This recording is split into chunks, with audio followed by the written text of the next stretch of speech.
Egresado de la Pontificia Universidad Católica Madre y Maestra, realizó su especialidad en medicina interna en SEDIMAT y posteriormente medicina de cuidados críticos. Actualmente se desempeña como coordinador de la unidad de neurointensivo del Hospital Salvador B. Gautier, co-coordinador de la residencia de medicina interna de SEDIMAT y jefe del departamento de emergencia de SENDOE. Su trayectoria combina liderazgo clínico y académico, consolidando su compromiso con la excelencia en la atención crítica y la formación médica. Recibamos al doctor Alberto Mata con la conferencia Guías actualizadas del manejo de sepsis.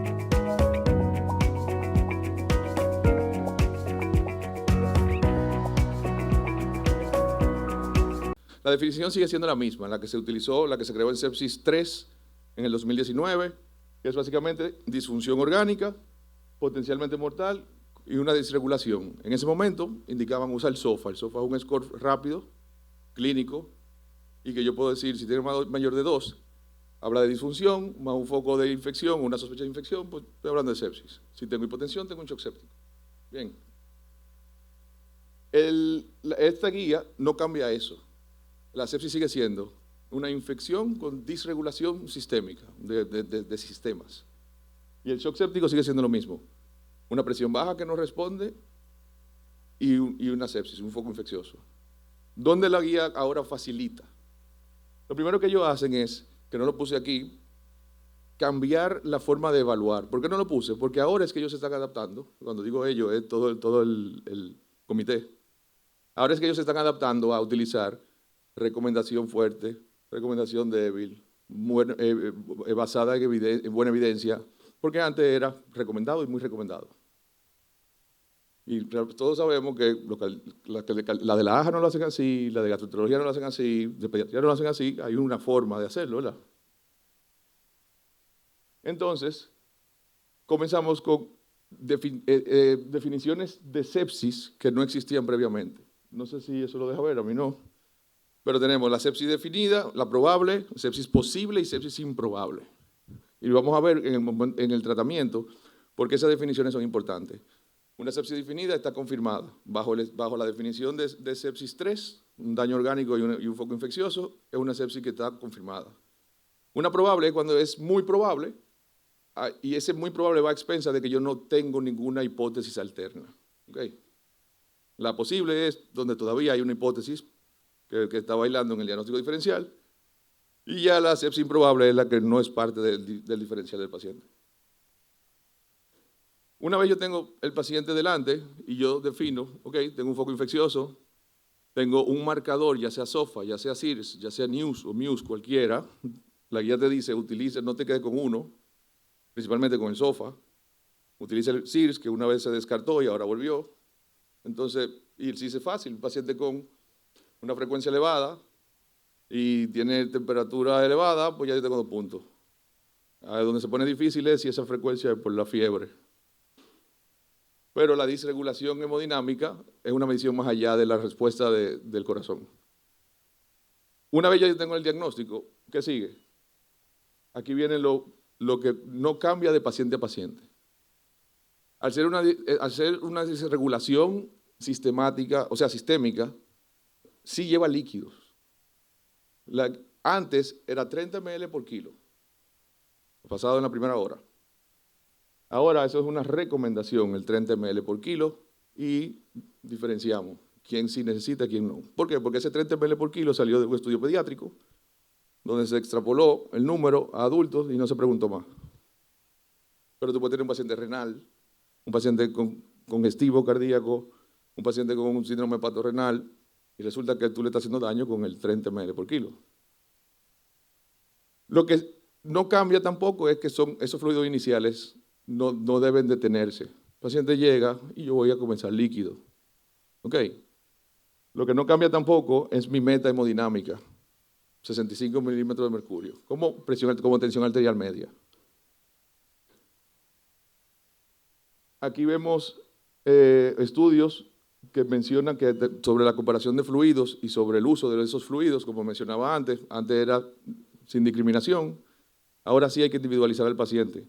¿Quién sí necesita 2, 3, 4 litros de solución balanceada? ¿Quién no? ¿Qué es solución balanceada? Esa es una disputa reciente, Ringer, si es salino. Lo único que se sabe no es que el salino es inferior al Ringer, es que el salino se le agrega una acidosis hiperclorémica que tal vez tú no querías tener en el medio cuando estás manejando al paciente. Pero si tú tienes salino, no le está haciendo daño. Y enfocar la pregunta siempre en que si lo que estoy haciendo le está haciendo daño al paciente, es por donde parte toda terapia médica y toda conducta médica. Entonces, aquí como ven, lo de 30 mililitros por kilo de cristaloide balanceado, la primera 3 horas, la retirada activa de líquidos tras reanimar para evitar la sobrecarga. Sí, lo puedo usar, pero yo estoy pendiente a que yo pueda estar provocando daño y toda terapia debe partir de ahí. Esto es entonces la evaluación de esa respuesta a fluidos. Antes dábamos líquido, hacíamos un lactato, el lactato estaba elevado, daba líquido, porque era lo que tenía que hacer. Pero así como estoy mencionando que el líquido, y como la doctora muy bien lo dijo, que las soluciones son drogas, esa droga puede ser que me quede corto o puede ser que me esté pasando, que es lo que estamos mencionando ahora. Por lo tanto, ¿cómo sé que lo que estoy haciendo lo estoy haciendo para resucitar, para que suba la presión y realmente tiene un efecto en el gasto cardíaco, o simplemente estoy teniendo un líquido de mantenimiento ante un estado inflamatorio? Y hay un sinnúmero de formas. Yo puedo ver si el corazón aumenta el gasto cardíaco con un eco al lado del paciente. Yo puedo ver cómo responde la arteria renal y su resistencia, luego de haberle aplicado un bolo de líquido. Yo puedo ver la variación de la presión de pulso, y todo eso tiene un número. Ninguno es perfecto, porque todos van a tener un paciente en el que no se aplica, pero sí hay uno para su paciente. Y adquirir esas habilidades en cualquiera de los ámbitos que estamos, de hacer un eco rápido, de hacer una sonografía rápida, de medir, de estar pendiente del llenado capilar, hace la diferencia entre dar líquido y cerrar los ojos, y dar líquido y saber cuándo yo tengo que agregar una norepi temprana, cuándo tengo que quitarla, cuándo tengo que bajarla, cuándo tengo que agregar otra droga. Mi meta es la perfusión de los órganos. Mi meta no es cumplir la ley. Lo que la ley me dice, cuando digo la ley, estoy hablando de la guía, la ley me dice cuáles son mis herramientas. Mi meta es que el paciente tenga perfusión. Norepinefrina primero. Esa es la pregunta más fácil de todos los exámenes. Si la pregunta comienza con shock séptico y abajo está norepinefrina, al menos que el medio diga alergia, esa es la respuesta. Es fácil. Superior a todos los demás. ¿Qué sigue después de norepinefrina? Vasopresina. ¿Qué sigue después de vasopresina? Epinefrina. Dependiendo del caso. Un shock séptico con un shock cardiogénico, resulta que dobutamina tal vez iría mejor. Entonces, la norepinefrina es siempre la respuesta inicial correcta, muy difícil que no lo sea, pero el inicio temprano de norepinefrina es lo que se está viendo que está funcionando más porque previene la administración abundante de líquido. Yo no estoy esperando si ese bolo de 2.000 mililitros de solución que yo le di mantuvo la presión, sino que yo estoy manteniendo una perfusión porque mi intención es la perfusión y no esperar un paso por paso. Cada hora cuenta. Entonces, la primera hora. ¿Por qué la primera hora? No existe evidencia que diga que los pacientes manejados en la primera hora con bundle de sepsis le va mejor que lo que no.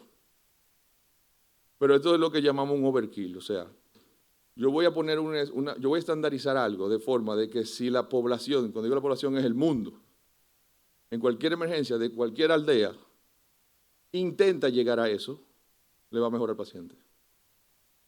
Entonces, intentar manejar ese paciente, como dice la guía, no significa que usted perdió, usted lo está haciendo mal porque con los recursos que tiene lo hizo en 1 hora y media o lo hizo en 2 horas, pero tu intención y tu propósito es eso, es seguir la guía, es seguir que un paciente con un shock séptico se beneficia de hidratación, mantener hemodinamia, tomar lactato hemocultivo, iniciar antibiótico, corregir la fuente. Entonces, esa intención de que en 1 hora yo puedo cumplir con todo eso, significa que estamos siendo proactivos con ese paciente. Significa que estamos intentando cumplir las reglas, cumplir los pasos que están demostrados que disminuyen la mortalidad y por lo tanto que los resultados sean lo que se ven con la evidencia. Esto es algo que entonces yo quiero que se tenga muy pendiente. La doctora lo mencionó también que en la parte de resucitación de fluido de niños. Los riñones son muy ñoños los riñones son muy ñoños y son muy bondadosos. Ante cualquier caída de la presión, lo primero en decir yo no necesito perfusión son ellos, además del intestino y la piel. Cuando un paciente logra tener una producción urinaria adecuada, quiere decir que muy probable, para no decir que seguro, la perfusión sistémica está adecuada. Dentro de un margen de hipotensión, el riñón no está funcionando. Cuando el riñón logra funcionar, significa que ya puede hacerlo. Por lo tanto, que tu meta sea, además de esos números, es lograr una producción urinaria adecuada en las primeras 24 horas, se ha asociado a menor mortalidad, menor terapia de sustitución renal, menor diacama, que es lo que uno está buscando. Entonces, eso es una medida dinámica. El paciente no orina, comenzó a orinar. A diferencia del lactato, el lactato me dio tanto y ahora tanto. Y yo no sé lo que estoy haciendo. El lactato, y puse esa diapositiva a propósito, nunca ha salido de la guía. Y si usted tiene una emergencia o una institución o usted quiere hacer las cosas como van, según la evidencia, hay que hacerlo. Pero hay que saber el perito. ¿Cuál es el perito? El lactato, todos sabemos que es metabolito de la respiración anaerobia. Sí, sí lo es. Pero es metabolito de una estimulación simpática. ¿Ok? Ante un estado de estrés hay una estimulación simpática, respiración anaerobia, lactato. ¿Pero por qué lo menciono así? Porque una persona mañosa puede ser que tenga un sistema autonómico muy débil. Resulta que tenga un cuadro de shock severo y que tenga un lactato normal. O tú puedes tener un paciente que ha sido nebulizado varias veces con alfa-adrenérgico y el lactato está elevado. O un paciente con insuficiencia, que tiene una insuficiencia hepática y el lactato está elevado ya por asunto del metabolismo del lactato. Entonces, las medidas estáticas, como el lactato, que lo mido, lo veo y no puedo hacer nada con eso porque eso es un número que me dio, tengo que saber los peros para entender que no es universal.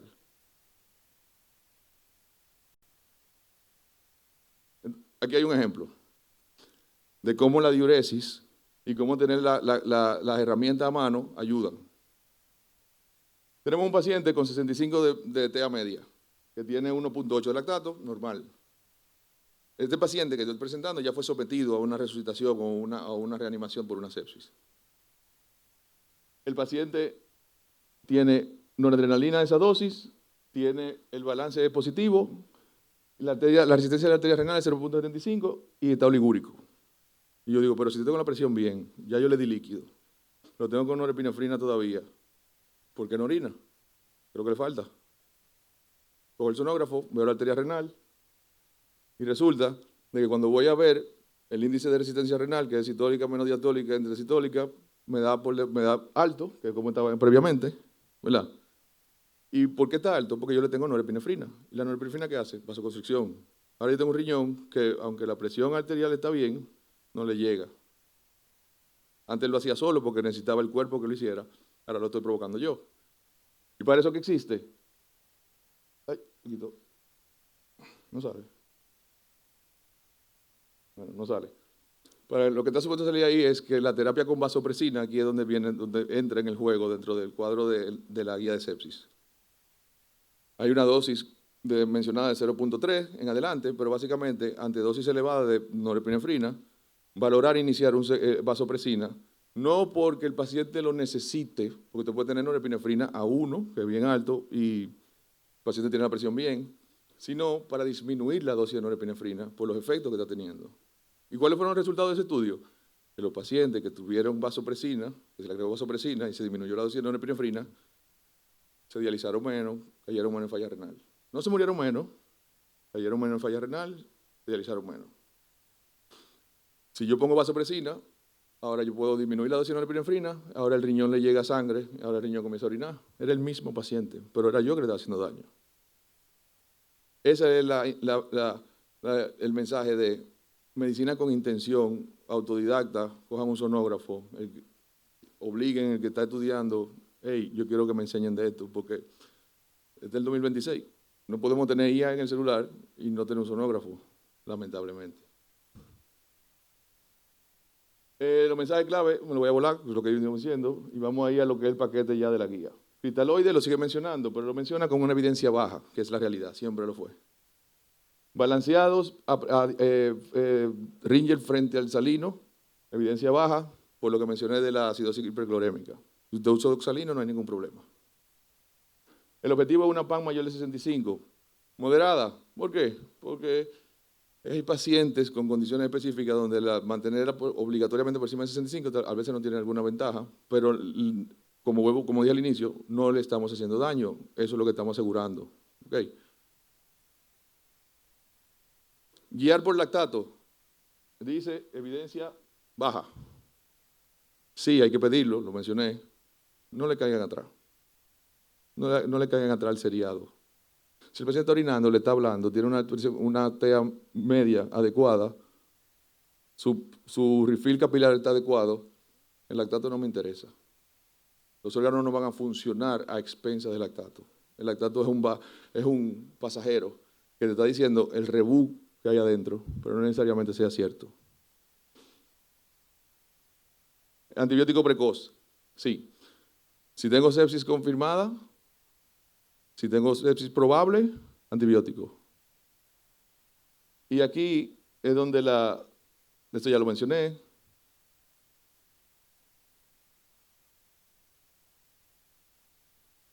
Aquí es, antes de llegar a lo de la parte de la división de la clasificación de sepsis, la control del foco, la clasificación es esencial.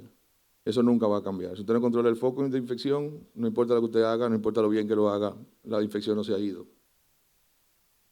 No estamos hablando de abscesos, estamos hablando de colecciones, a eso se refiere, de prótesis, de válvulas, cosas que son el foco de infección.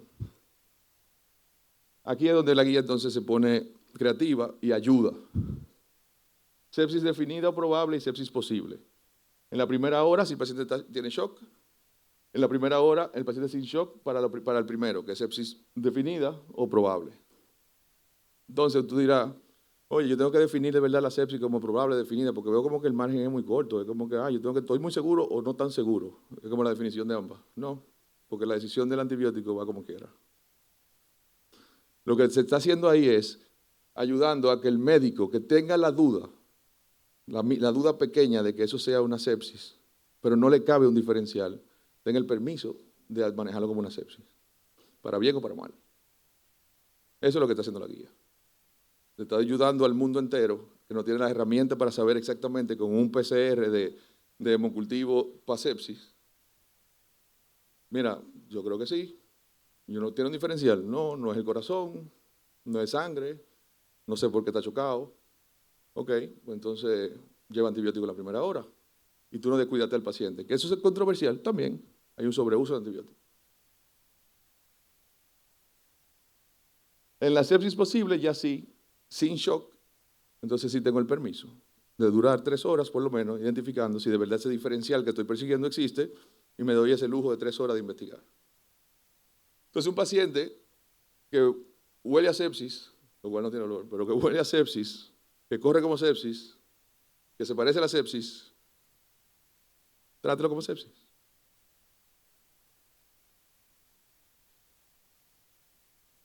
Lo que hablé del control de foco, la terapia empírica, identificar cuando haya en los protocolos institucionales lo que sería un paciente con riesgo de MDR, de multidrogo resistente, de los pacientes que son, y eso va a depender de la microbiología y de local, y los antifúngicos empíricos también.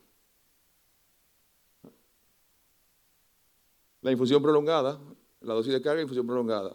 Los antibióticos tienen una infusión adecuada a la que se debe pasar para estos casos.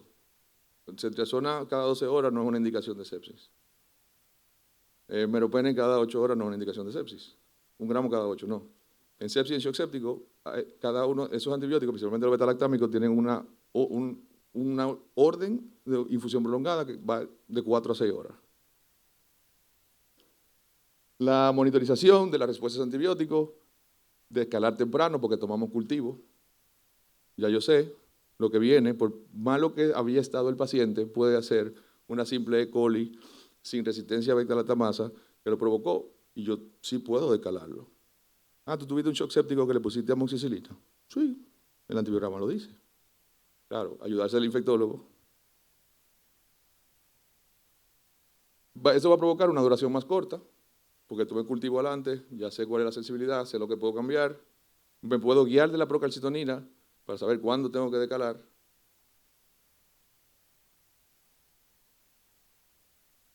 Y esto es más de lo que hablé al inicio. La evidencia es moderada, esto es lo mismo que estaba hablando de líquido. Las medidas dinámicas, como lo mencioné, hay muchas que se pueden hacer, hay muchas que la podemos hacer el día a día y son fáciles de aprender. La más fácil es perfusión capilar.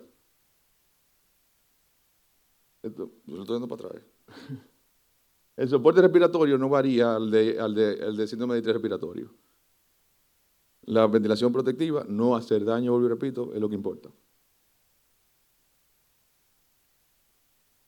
Lo que sí se ha visto es que la cánula de alto flujo y el CPAP obviamente va a prevenir que el paciente caiga en ventilación mecánica.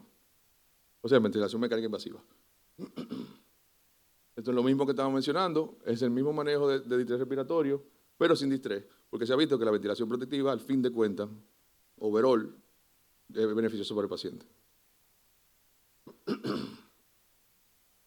Esos parámetros de una presión meseta menor de 30 son parámetros de presión de ventilación protectiva.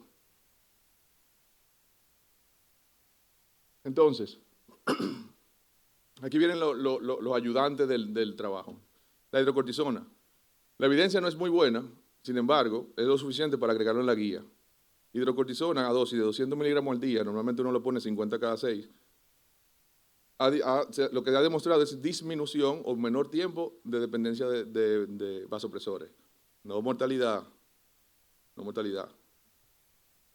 La transfusión restrictiva, como en muchos ámbitos, paciente transfundir cuando tenga menor de 7 por el daño de provocar sobrecarga en un paciente que de por sí la permeabilidad está alterada. Nutrición enteral precoz. El paciente puede estar muy malo, puede estar como en la foto del inicio. El paciente merece, necesita y le va a beneficiar a su intestino y a su flora y alimentación temprana. Que el paciente esté en vasopresores, que esté muy malito, no significa que no hay una forma de nutrirlo. Mientras tanto, el cuerpo está gastando lo único que tiene y tirando un pleito. La tromboprofilaxis, con heparina de bajo peso molecular o con heparina sódica, y la profilaxis de úlcera, obviamente. Recuerden que las úlceras en nuestro estómago y en el duodeno no es nada más por la cantidad de diclofenac que bebe la gente, sino por un momento grande de estrés. Lo que está en contra y que lo van a ver en algún sitio, específicamente Instagram, vitamina C y unas famosas terapias que incluían B6 y vitamina C y se lo ponían, y se estudió, hay un estudio que se llama Vitamin, lo pueden buscar, donde le ponían eso al paciente adelante, a ver si le iba mejor, obviamente no. La vitamina C no sirve para eso. La vitamina C no sirve para nada de eso. Inmunoglobulina, no. Tengo una bacteria, yo tengo que pelear con ella, eso no me ayuda. Purificación sanguínea, probiótico, no. Si en 10 años, sí, la evidencia lo dice, yo soy el primero que se va para aquí y va a decirle, la evidencia demostró de que no nos dimos cuenta que ayudaba en algo. Pero ahora mismo estamos haciendo daño, dado que estamos ignorando evidencia científica, si lo hacemos. Los objetivos son esos. Los objetivos, si queremos hacerlo bien en nuestro hospital, en nuestra clínica, en la UNAP, donde sea, que llegue un paciente infectado. Discutir activamente los objetivos del cuidado y pronóstico con el paciente y la familia, eso también es importante. El paciente, no todo paciente con shock séptico tiene 26 años, no sufre de nada y resulta que fue que lo mordió un perro y no tenía el vaso, como en un caso raro, sino que puede ser un señor mayor al final de la vida, con un cáncer terminal, o no tiene que ser mayor, puede ser ese mismo escenario ya. Abordar los objetivos de forma precoz, programas estructurados de transición y traspaso formal de UCI a planta. Se pierde información, es el momento más delicado en el cuidado del paciente cuando yo lo paso de aquí a aquí. Y todo lo que hicimos se va. Cribar al paciente, saber todo del paciente porque llegó infectado y resulta que si usted llegó en shock séptico, algo pasó detrás. El shock séptico no es la gripe. El shock séptico necesita que uno lo ayude de alguna forma para que ocurra. Sí, hay casos de overwhelming sepsis, o sea, que me agarró y me invadió y me dio durísimo. Por eso no podemos hacer nada al respecto. Entonces, investigue, porque no vino, no tiene quien lo cuide. Había ido a un centro y no lo atendieron, no identificaron esto en tal sitio. Y el seguimiento. Esto fue lo que cambió del anterior a ahora. Básicamente lo mismo, las recomendaciones bajaron. Y toda la tendencia es, el paciente que tiene ahí no se parece al anterior, como todo en medicina. Y lo que tú tienes que perseguir es esto, lo demás queda a tu criterio.